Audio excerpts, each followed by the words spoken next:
On Asia Down Under today, the New Zealand life of the world's most recorded violinist. In Sign Language Week, a new Asian angle on teaching the deaf. And the glitz and glamour of Bollywood comes to town. Hello again and welcome to Asia Down Under. When New Zealanders commemorate Anzac, what's often forgotten is the contribution that many Kiwi Asians made to the security of the country. On Anzac Day, we join two such families commemorating the day in their own special way.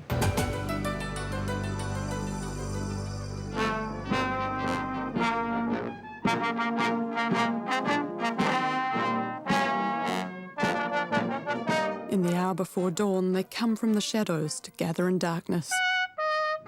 25th of April, Anzac Day. As the dawn is even now about to pierce the night, so let their memory inspire us to work for the coming of new light into the dark places of the world. We will remember them. At Waikumete Cemetery, veterans, the Defence Force, cadets, individuals and families young and old. And Sub-Lieutenant Siamon Munlath. Tomorrow she flies out to Hong Kong to join the HMNZS Endeavour. It'll be her first overseas travel alone, her first foreign posting, and her first time on board ship. It makes today's service even more poignant. I can't even begin to imagine what it was like back then. I think we're so lucky now, and I really appreciate what we've got now, thanks to them.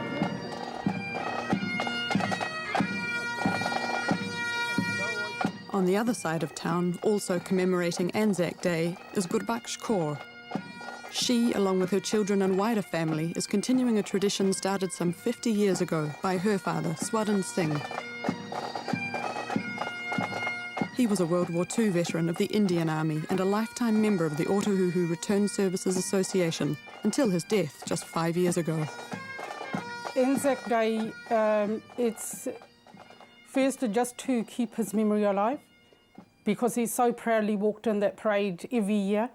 And for a couple of years, we didn't know we could walk in the parade.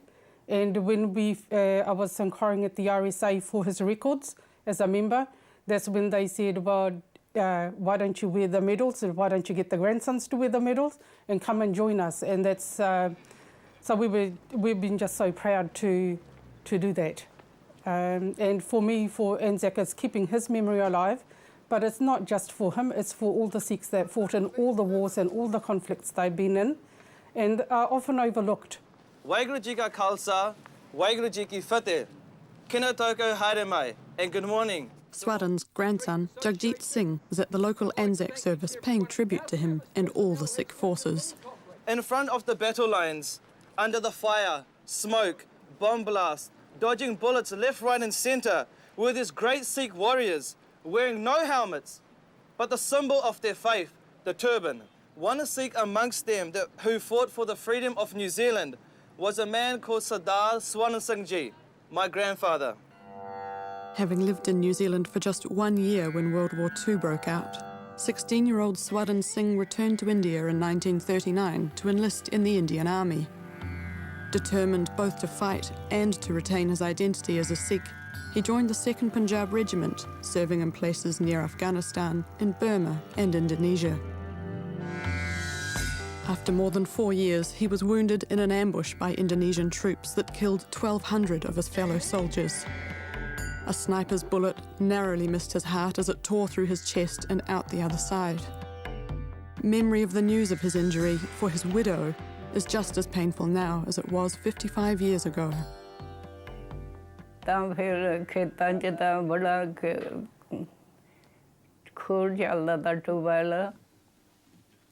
When I got the letter from the military, my father-in-law was in the fields by the well.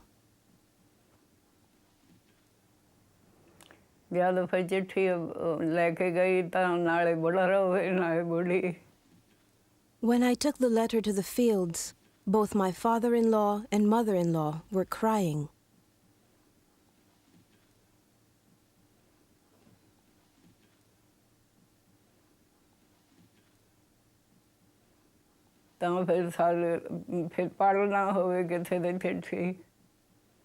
They were so emotional, they couldn't read the letter.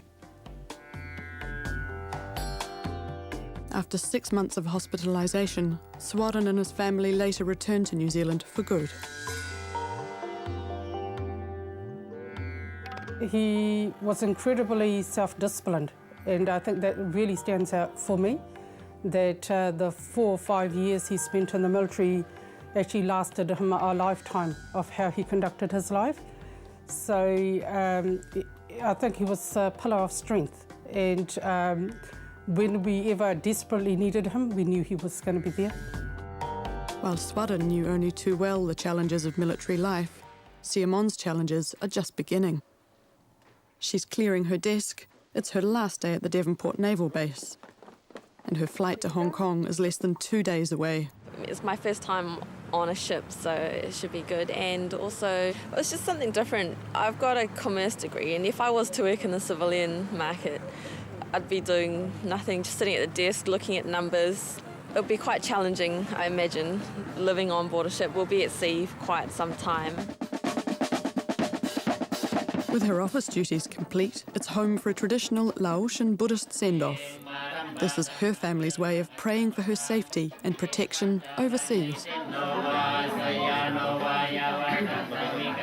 At the time, I tell myself, to me, they're still too young to go out of the real world, because they're born in paradise country, different part from Asian, rough, and they never been in rough country.